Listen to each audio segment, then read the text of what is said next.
Hello tout le monde, c'est Allen et je suis vraiment content de vous retrouver aujourd'hui dans une nouvelle vidéo parce que justement, bon, je suis déjà d'une part désolé un peu de mon retard parce que j'essaye progressivement de m'habituer à mon programme, au fait à mon planning de publication. Donc du coup, toutes mes excuses si vous voyez cette vidéo un peu plus en retard, mais en tout cas aujourd'hui, je suis vraiment content parce qu'on se retrouve dans une vidéo un peu plus actualité, découverte, etc. pour cette rentrée justement parce que j'ai condensé beaucoup de lancements. Donc du coup, à savoir qu'il y a eu une explosion en fait de nouveautés parfumées. Donc du coup je me suis dit comme quoi j'allais tout regrouper pour faire justement un petit briefing à l'approche de la rentrée. Donc du coup vous allez voir que j'ai condensé des parfums féminins, masculins mais également unisex, donc de la parfumerie de niche. Je vais vous mettre également juste en dessous un timecode si maintenant vous voulez découvrir les classements parce que j'ai tout trié, hein, donc comme ça vous pouvez un peu vous y retrouver, etc. Et également zapper au moment où vous voulez découvrir, si maintenant voilà, vous voulez découvrir la parfumerie masculine, les nouveaux lancements. Donc du coup à ce moment là vous pouvez directement passer à cette étape et également bien sûr tous les parfums que j'ai mentionnés seront inscrits juste en dessous en description. Et également je voulais faire une précision, donc du coup la grande majorité je les ai tous découverts, je les ai sentis, j'ai eu l'occasion de les tester parce que comme vous savez je côtoie continuellement tout le temps ces différentes fragrances, je vois à chaque fois l'évolution sur peau à travers mon taf, donc du coup ça me fait extrêmement plaisir et de vous présenter tout ça. Par contre il y a certaines fragrances que je n'ai pas encore découvert mais je me languis justement d'aller découvrir et d'aller jeter un petit coup de nez. J'espère que cette vidéo va vous plaire. À savoir qu'il n'y aura pas tout parce qu'il y a énormément de lancements. Bien sûr, c'est un gros travail de recherche que j'ai effectué, donc du coup j'espère que vous allez y prendre du plaisir. Et moi en tout cas, je suis vraiment heureux de vous présenter cette vidéo. Donc c'est parti. Et juste avant de commencer la vidéo, n'oubliez pas de liker et bien sûr de vous abonner si ce n'est pas déjà fait. C'est parti.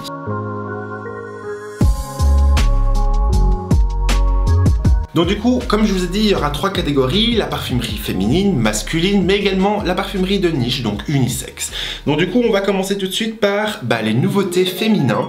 Donc j'ai pris note, on va commencer par un grand lancement qui est celle de chez Mugler, c'est-à-dire qu'ils ont sorti enfin la nouveauté Alien Goddess. Donc on part exactement sur le même flacon des différentes éditions de Alien, sauf que celui-ci, bien sûr en forme de talisman, c'est ça qui est absolument magnifique, sauf que celui-ci, il a un flaconnage doré, mettant en évidence bien sûr les Géric et Willow Smith. Donc là nous sommes partis vraiment sur une fragrance florientale boisée où va s'entremêler notamment du jasmin avec cette rondeur, un côté chaleureux, mais en même temps il y a cette vanille bourbon qui va venir se révéler, apporter un côté un peu plus moelleux, cocooning. Il a limite un aspect crémeux, il est un peu plus sucré celui-ci parce qu'on va retrouver également des notes d'héliotrope.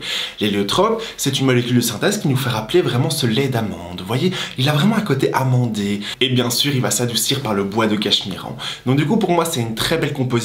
J'ai su la découvrir, la tester, je trouve qu'on est parti sur une autre parfum avec une très bonne tenue. C'est une très jolie fragrance gourmande à l'arrivée de la mi-saison. Très belle sélection. Puis pour cette rentrée, nous allons passer à la maison Nina Ricci avec le nouveau lancement qui est le Nina Extra Rouge. Donc là, nous sommes partis sur un floriental gourmand, c'est-à-dire qu'on va retrouver notamment des notes de fruits rouges en notes de tête. Donc vraiment un éclat de framboise avec du cassis qui va lui conférer un côté un peu plus acidulé pour avoir un cœur de thé blanc comme les secondes collections des Nina Rouge, mais également en fond on va avoir une petite gourmandise supplémentaire, c'est-à-dire un fond praliné et vanillé qui va lui conférer vraiment ce côté gourmand, très princesse on va dire. Donc du coup moi j'apprécie énormément et bien sûr toujours avec ce joli flaconnage en forme de pomme croquée qui nous fait vraiment penser au jardin d'Éden, et cette fois-ci la pomme est en velours toute rouge. Après nous allons passer du côté de chez Dior avec notamment la nouveauté qui est le Miss Dior Eau de Parfum.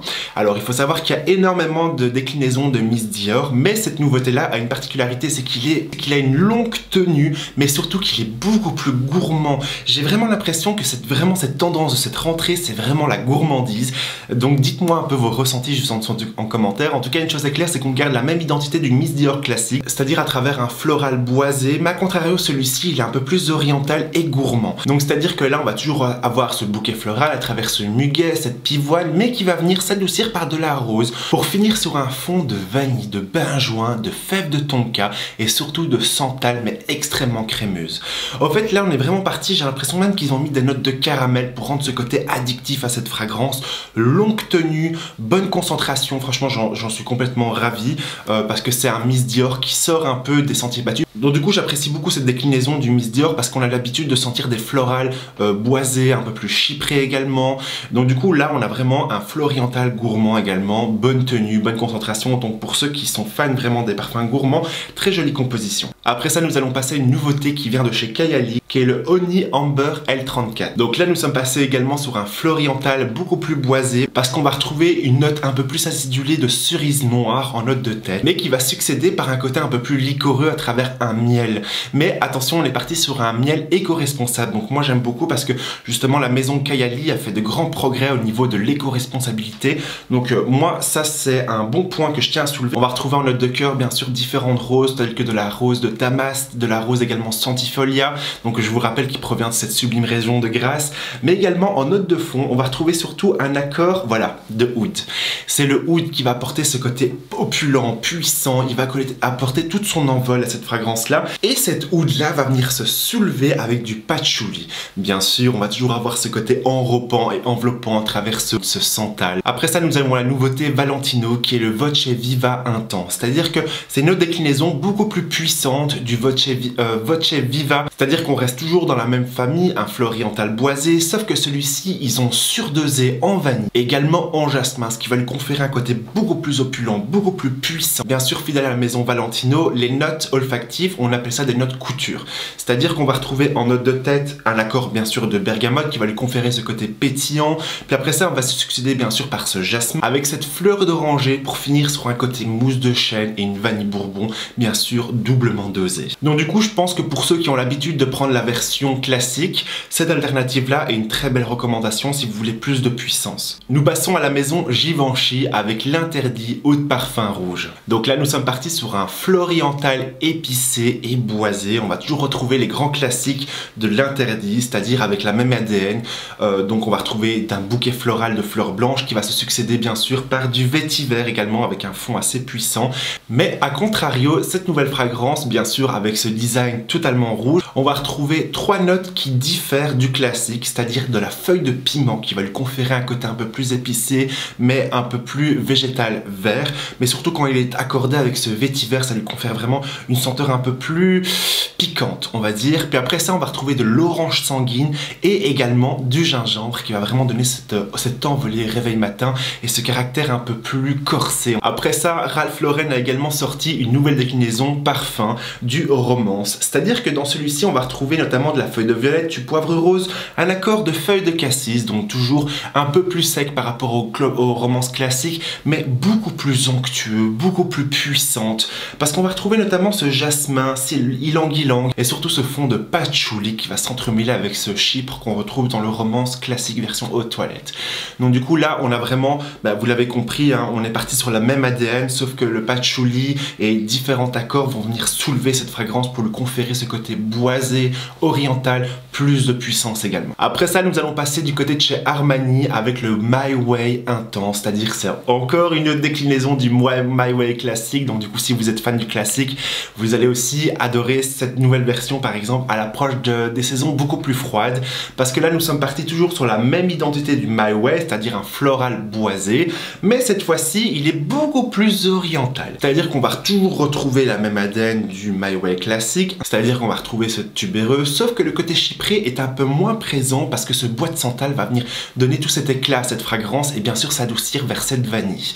Donc du coup, on est parti sur une vanille beaucoup plus crémeuse, on a vraiment ce côté un peu plus sucré qui vient s'intensifier, très jolie composition également si vous aimez vraiment les parfums longue tenue et très joli sillage. Après ça, nous allons passer à la fragrance d'Issey Miyake, le Drop Issey. Donc là, nous sommes partis vraiment sur un floral ambré, oriental, c'est-à-dire qu'on va vraiment avoir cet accord de rose avec du lait d'amande qui va lui conférer ce côté. J'aurais tendance, vraiment, si je l'avais pas senti, je pensais vraiment que cette fragrance-là, il avait un côté un peu plus sucré, mais pas du tout. Alors là, cette rose, on est vraiment parti sur une rose un peu plus chyprée, qui va venir se succéder notamment par un accord en note de cœur de jasmin, fleur d'oranger, de lilas et surtout également de anis étoilé, et puis sur une note de fond de vanille, musc, cèdre et ambroxan. Alors là, vraiment, je pensais qu'on allait aussi partir dans une version beaucoup plus réconfortante, chaleureuse, orientale, opulente par exemple pour cet hiver, mais là on est parti Pas du tout, on est parti sur une fragrance beaucoup plus fraîche, aérienne, parce qu'on sent vraiment cet accord de lilas qui va apporter vraiment ce côté nouvelle vague, on va dire, mais tout en ayant un accord limite un peu plus minéral dans celui-ci. Belle composition qui sort un peu plus de la tendance qui est actuellement. Bien sûr, on va avoir ce côté un peu plus oriental qui va venir s'embaumer, un peu plus ambré, donc voilà, c'est un peu plus original. Du côté de chez Hermès, nous avons le Tuili au Ginger, c'est à dire que là on va garder la même composition du Tuili classique, donc là on va toujours avoir la même ADN du Tuili classique à travers cette pivoine, ce cèdre, sauf que celui-ci va venir s'intensifier par des notes piquantes et légèrement épicées de gingembre, donc du coup un peu plus, il est vivifiant cette fragrance là, je trouve qu'il est vraiment idéal pour le début de cette rentrée, beaucoup plus fraîche, et également pour cet été, bon, qui est déjà passé malheureusement. Bon, en tout cas, c'était vraiment une nouveauté que je voulais mettre en évidence parce que je trouvais vraiment ça sympa. Et bien sûr, ce gingembre va donner ce côté un peu plus piquant, un peu plus poivré. Il est vraiment vivifiant et réveil matin. Après, nous passons du côté de chez Victoria's Secret avec notamment le Bombshell Oud. C'est-à-dire qu'ils ont fait une nouvelle déclinaison du Bombshell classique qui est vraiment un immense succès, mais cette fois-ci, ils l'ont fait en oud. Donc du coup, beaucoup plus puissant, beaucoup plus corsé, tout en ayant cette sensualité du Bombshell classique. C'est-à-dire que là, on va toujours avoir la même accord du Bombshell à travers cette mandarine, cette pivoine, mais également ce fond ambré. Mais à contrario, celui-ci va venir s'intensifier notamment avec des notes épicées de safran, du daim, mais également bien sûr ce oud qui va lui conférer vraiment un côté un peu plus cuiré, celui-ci beaucoup plus sensuel, enveloppant, un peu plus intense. Celui-ci, j'ai pas eu l'occasion par contre de le découvrir, de le sentir, mais j'ai qu'une hâte d'aller le découvrir et il me semble qu'il est disponible en tout cas actuellement à Londres ou bien sur le site Notino également qui livre partout en Europe. Mais par contre, il n'est pas encore disponible sur Paris. Après ça, nous allons passer du côté de chez Narciso Rodriguez avec notamment le For Her Musk Collection Intense Santal Musk. Donc c'est-à-dire que là, on est passé sur un épicé boisé, toujours avec cette identité du For Her de Narciso Rodriguez, c'est-à-dire avec cette identité poudré, musqué. A contrario, celui-ci est beaucoup plus épicé et boisé avec une plus grande intensité, c'est-à-dire que celui-ci va se composer d'ylang-ylang. L'ylang-ylang, c'est souvent une fleur associée à ce côté monoeil, tropique, parce qu'il est beaucoup plus chaleureux et surtout, il nous fait penser un peu à ce jasmin. Il a vraiment cette rondeur du jasmin qui va s'entremêler également avec cette puissance réveillante de la cardamome. Bien sûr, le musc, l'identité olfactive du For Her de Narciso Rodriguez, et bien sûr, pour cette terminé sur un fond de bois de santal qui va lui conférer ce côté crémeux, un peu seconde peau. Excellente fragrance et bien sûr on a toujours cette belle facette un peu plus boisée. Et juste pour info de dernière minute, Dolce & Gabbana a sorti deux fragrances, donc c'est-à-dire le Tewan mais en édition Gold, c'est-à-dire qu'on va garder la même identité du Tewan classique, donc féminin et également masculin, mais à contrario celui-ci c'est une édition limitée, c'est-à-dire que le flacon est directement peint en gold. Donc très joli si maintenant vous êtes fan de cette collection de chez Dolce & Gabbana. En plus, à l'arrivée des saisons un peu plus froides, c'est l'occasion justement de le porter et pour moi, c'est clairement un intemporel. Donc du coup, maintenant, nous allons passer à la parfumerie masculine avec les nouveautés qui sont sorties pour cette rentrée. Et nous commençons tout de suite avec la nouveauté de chez Jean-Paul Gaultier qui est le Scandale. C'est-à-dire que là, on va partir sur un aromatique oriental boisé où va s'entremêler notamment cette sauge avec du vétiver qui va lui porter un côté un peu plus sec, mais également de la fève de tonka tout aussi crémeuse et aussi surtout des notes de caramel qui va lui conférer ce côté gourmand, enivrant, addictif. Puis après ça, bien sûr, c'était inévitable. Paco Rabanne a fait un nouveau lancement avec notamment le Fantôme. Donc là, nous sommes partis sur un aromatique boisé mais gourmand, tout aussi gourmand. C'est-à-dire qu'en fait, on va retrouver notamment une note principale, bien sûr, des agrumes qui vont venir se contraster avec une lavande, mais une lavande un peu plus high-tech, crémeuse, moelleuse et qui va finir sur un fond de vétiver. Là, on est parti vraiment sur une création extrêmement gourmande, narcotique et en plus de ça, le flacon est tout aussi original parce qu'en plus, nous sommes partis sur le premier flacon connecté. C'est-à-dire qu'en incrustant directement votre smartphone au-dessus du cabochon, nous allons directement entrer dans l'univers du Fantôme de Paco Rabanne. Mais je vais pas vous en parler plus, je vous inviterai vraiment à aller le découvrir en parfumerie. Nous partons du côté de chez Givenchy avec le Gentleman Intense. Là, nous sommes dans une famille aromatique, florale, boisée. On a toujours l'identité du Gentleman classique à travers notamment ses envolées d'agrumes avec cette bergamote, ce bois de cèdre, ce coumarin, mais celui-ci va venir s'intensifier avec de l'iris qui va lui conférer un côté un peu plus poudré, tout aussi aussi rafraîchi par ce basilic. Très sincèrement, moi je l'aime beaucoup. Puis nous allons passer du côté de chez Dior avec la nouveauté qui est le Sauvage Elixir. Nous sommes partis sur une note parfum extrêmement concentrée, beaucoup plus puissante des autres déclinaisons de Sauvage, mais à contrario, celui-ci est beaucoup plus épicé, boisé, un soupçon oriental. On a toujours cette même identité, c'est-à-dire à travers cette fraîcheur, ces agrumes, avec cette belle bergamote légèrement vanillée, sauf que celui-ci, on va avoir un soupçon d'épices à travers cette noix de muscade, cette cannelle qui va lui conférer un côté un peu plus addictif, mais également ce patchouli qui va venir s'intensifier avec ce vétiver. Et bien sûr, petite nouveauté, c'est que là, on a également un soupçon de réglisse qui va lui conférer ce côté addictif. Très jolie composition, moi en tout cas, j'ai vraiment été charmé. Ça sortait un peu des sentiers battus de ce qu'on avait l'habitude de sentir à travers les différentes déclinaisons de Sauvage. Énorme coup de cœur pour celui-ci, parce que c'est vraiment mon préféré des Sauvages, parce que j'aime beaucoup les parfums corsés, longue tenue, grande puissance. Maintenant, nous allons voyager en Méditerranée à travers la nouveauté qui est de chez Prada avec le Luna Rosa Océan. Là, on est parti sur une famille fougère, aromatique, boisée. On a la même identité des autres déclinaisons de chez Prada pour hommes, c'est-à-dire avec cette bergamote, cette lavande et ce vétiver, sauf que celui-ci, des notes épicées, va lui conférer un côté piquant et vivifiant, également à travers ce poivre, ce safran, et qui va venir s'intensifier par du patchouli. Il est vivifiant et réveillant. Et bien sûr, cette sensualité va venir se conférer avec des notes poudrées d'iris. Après, nous passons dans une nouveauté de chez Lacoste avec le Match Point en version eau de parfum cette fois-ci, c'est-à-dire qu'on avait l'habitude de sentir la nouveauté qui était en version eau de toilette.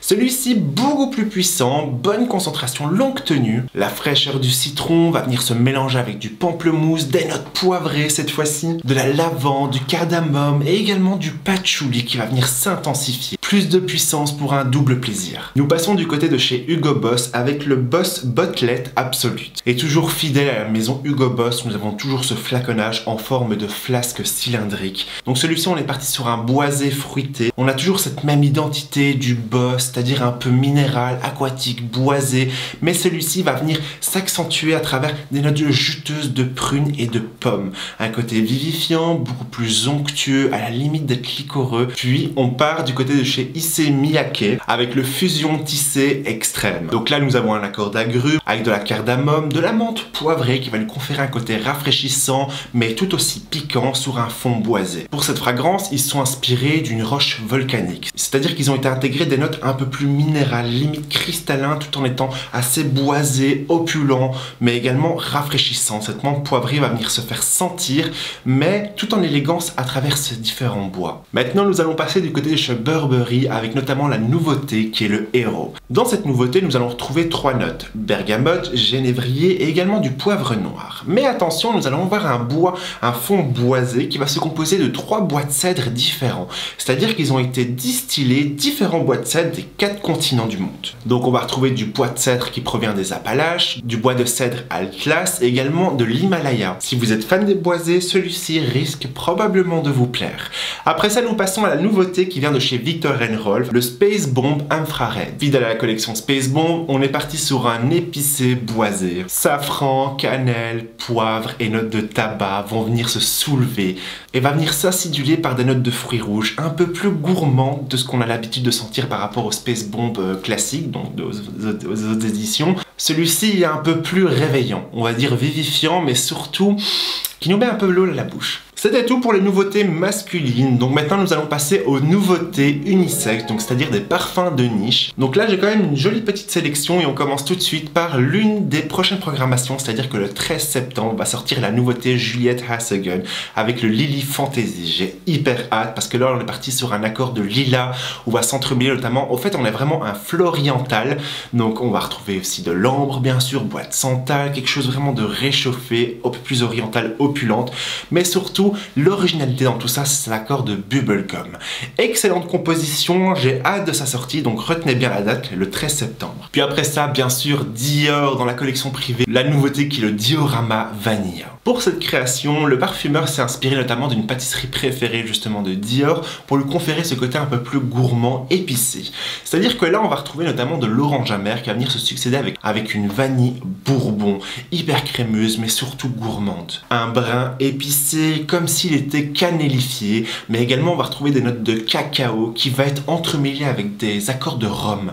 Hyper surprenant, jolie composition, moi j'ai vraiment adoré et bien sûr cette composition va venir se relever par des notes de patchouli. Très sincèrement moi je trouvais ça merveilleux parce que quand je l'ai découvert j'avais l'impression d'être déjà pendant la période de Noël, voilà, pendant les fêtes de fin d'année. C'était un côté très réconfortant, c'était vraiment, il m'a mis du baume au cœur et il m'a donné le sourire et moi ce que j'apprécie énormément. Donc du coup très très jolie composition que je vous invite à aller découvrir si vous voulez vraiment une vanille gourmande épicée. Après ça nous allons passer à la fragrance de chez Matières Premières avec le Falcon Laser. Du coup c'est une nouveauté qui est sortie un peu bien avant, mais en tout cas quand je l'ai découvert etc je me suis dit vraiment que c'était le genre de fragrance qu'il fallait plutôt porter dans les saisons un peu plus froides et quoi de mieux justement de l'intégrer maintenant dans les nouveautés. Donc du coup le Falcon Laser c'est un parfum très surprenant, sincèrement c'est un parfum qu'il faut dompter. Donc ils sont inspirés des gants de fauconnier. Donc on va retrouver un accord végétal cuiré avec de l'essence de boulon qui va lui conférer un côté un peu plus goudronneux. C'est un parfum plein de puissance et de force. On va retrouver également un accord de safran, de benjoin, de cuir. Il est plein de contrastes et très sincèrement moi il m'a extrêmement surpris et encore maintenant j'apprends à le dompter cette fragrance là parce que croyez-moi que c'est un choc olfactif absolument incroyable et vraiment moi waouh, j'ai eu mes yeux qui se sont réveillés, c'était hallucinant. Sincèrement très jolie composition que je vous recommande d'aller se découvrir si maintenant vous voulez vraiment une senteur originale qui a un contraste entre le choc du chic. Après ça nous allons passer au Armani Privé Couture avec notamment toute la collection 1001 nuits mais une qui est sortie qui était le Sabloni. C'est-à-dire qu'on est parti sur un oriental épicé mais cette fois-ci là ce qui va vraiment venir se soulever c'est accord de bois. On va retrouver du benjoin, du cèdre, du patchouli, on a vraiment une puissance. Il a limite un petit côté oudé. Donc du coup moi je le trouve vraiment pas mal et il va venir se réveiller par des notes de labdanum mais surtout ce côté réveillant c'est ce poivre bien sûr qui va venir donner tout cet accord un peu plus oriental et on va retrouver bien sûr cette ambre et cette vanille qui va lui conférer un peu de douceur parmi tous ces bois bruts. Après ça, pour fêter les 100 ans de la maison Gucci, Gucci a lancé notamment dans leur collection privée de Alchemy, qui est le Garden 1921 ou 1021. Je sais plus exactement parce que je pense que j'ai fait une erreur dans mes notes. En tout cas, celui-ci, on reste dans la même famille olfactive que Gucci a l'habitude de faire, c'est-à-dire des chyprés boisés un peu plus frais. Pour ceux qui ne le savent pas, il y a 100 ans, Gucci a lancé notamment sa première boutique à Florence, qui vendait notamment des articles de cuir équestre. Donc là, nous allons retrouver la puissance du néroli qui va vraiment lui conférer un côté floral mais très propulsé par notamment tout ce qui est un accord de cèdre, de bois tel que du vétiver également qui va lui conférer un côté un peu plus sec et bien sûr se rafraîchir par notamment de la verveine mais surtout de la mousse de chêne. On est vraiment parti sur deux contrastes assez puissants tout en fraîcheur. Puis nous passons du côté de chez la maison Annick Goutal avec notamment Le Temps des Rêves. Là nous avons bien sûr cette puissance du néroli mais qui va venir s'adoucir notamment par de la fleur d'oranger. On va retrouver également de la myrrhe, un accord un peu plus lacté mais qui va venir se finir par du santal. Un parfum à la fois puissant mais réconfortant avec un effet un peu plus seconde peau floral. Et beau parfum poétique par exemple. Puis nous passons sur la nouveauté diptyque avec notamment l'eau de toilette Kyoto et Furoshiki. Donc le Furoshiki c'est une tradition japonaise, c'est pour cette raison qu'ils sont vraiment inspirés du Japon pour pouvoir créer ce flacon mais également pour pouvoir créer la différente senteur. Parce que là on est parti sur une composition beaucoup plus originale. Là nous allons retrouver notamment des notes d'encens, de rose turc mais également un côté vétiver qui va s'entremêler, attention, avec un accord légumineux, pas n'importe lequel parce que c'est de la betterave. Alors je suis vraiment content parce que là tout ce qui était légumineux etc c'est des matières premières qui sont en train de s'intégrer progressivement et qui je pense va être la nouvelle vague de demain en matière de la parfumerie. En tout cas c'est chouette parce que vraiment Diptyque a su vraiment innover avec son temps, avec cet accord de betterave. C'est une mission réussite parce qu'il a vraiment un côté un peu plus épicé, chypré, rafraîchissante et puis tout en légèreté parce qu'on est parti sur une concentration eau de toilette. Après personnellement je trouve qu'il me fait vraiment penser au Toy Boy de chez Moschino, donc du coup c'est une autre alternative si vous voulez quelque chose un peu moins cher, mais en tout cas ça reste une très jolie composition. Je suis vraiment ravi en tout cas qu'ils ont intégré tout ça dans la fragrance et bien sûr je vous invite à aller la découvrir si ce n'est pas encore déjà fait et c'est une très belle innovation. Bravo Donc voilà, c'était la fin de ces nouveautés, j'espère en tout cas que ça vous aura plu. Moi ça va me demander énormément énormément de boulot, surtout au montage et puis bien sûr au tournage, parce que là la vidéo dure plus de 50 minutes, donc du coup je sais pas combien de temps ça va durer. Je vais en tout cas essayer de condenser un maximum pour vous fournir le plus d'informations possible en cette rentrée. J'espère en tout cas que cette rentrée se passe très bien pour vous. Qu'est-ce que vous avez prévu? Quel genre de parfum est-ce que vous allez porter qui va déclarer justement l'histoire du renouveau? C'est ça que j'aime bien, parce que la rentrée aussi, c'est le principe, c'est pour moi en tout cas, c'est personnel, c'est le fait de tourner une nouvelle page pour écrire une nouvelle histoire. Donc du coup, moi j'aime énormément. J'ai déjà plein de petits chouchous parfums, etc. pour cette rentrée que je porte en tout cas actuellement et qui embellit, on va dire, chaque jour. N'hésitez pas également à compléter ma revue actuellement en me disant en commentaire si maintenant vous avez découvert d'autres nouveautés que je n'ai pas mentionnées dans cette vidéo. Je serais vraiment heureux, bien sûr, de découvrir tout ça juste en dessous. Et bien évidemment, si ce n'est toujours pas fait, à liker la vidéo et également à vous abonner en activant la cloche de notification pour être au courant des nouvelles vidéos qui sortiront. Bon, bah écoutez, moi j'ai plus qu'à vous souhaiter une agréable semaine parfumée. Donc du coup, là, en prévision, il y aura sûrement un vlog au programme, donc restez connectés parce que ça sortira prochainement. Sur ce, prenez soin de vous, passez une excellente semaine parfumée et nous on se retrouve très vite. Bye!